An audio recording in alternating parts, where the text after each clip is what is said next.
Sur cette vidéosurveillance, au centre, l'auteur présumé de l'attentat de l'aéroport de Burgas en Bulgarie. Casquette bleue, shorts et cheveux longs, l'homme qui serait âgé d'environ 36 ans ressemble à n'importe quel autre touriste.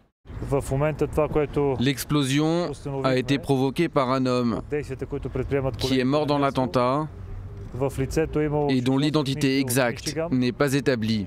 Son document de voyage était un faux permis de conduire délivré dans l'État du Michigan. Une enquête est en cours pour déterminer son identité.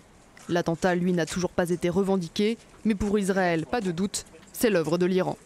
Ce danger qui vient de l'Iran n'est pas seulement un danger pour la Bulgarie, ce n'est pas seulement un danger pour Israël, ils mettent en danger tous les pays parce qu'ils n'ont pas le moindre respect pour la vie humaine.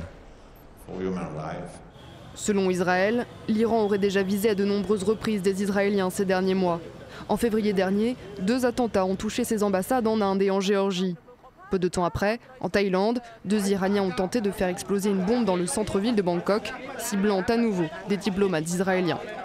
Pour Israël, cette vague d'attaques est menée conjointement par l'Iran et le Hezbollah libanais. L'attaque d'hier en Bulgarie a été perpétrée par le Hezbollah, la principale antenne terroriste de l'Iran.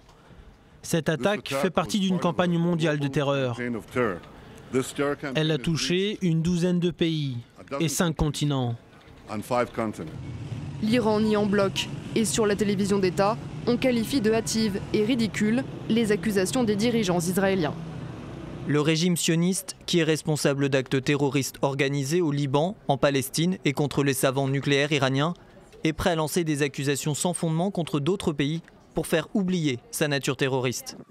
C'est la première fois qu'un attentat anti-israélien a lieu sur le sol bulgare, mais ce n'est pas la première tentative.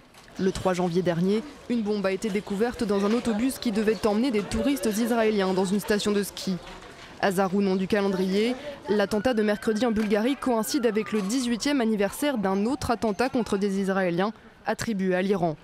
Le 18 juillet 1994, à Buenos Aires, une attaque menée contre la mutuelle juive argentine a fait 85 morts et près de 300 blessés.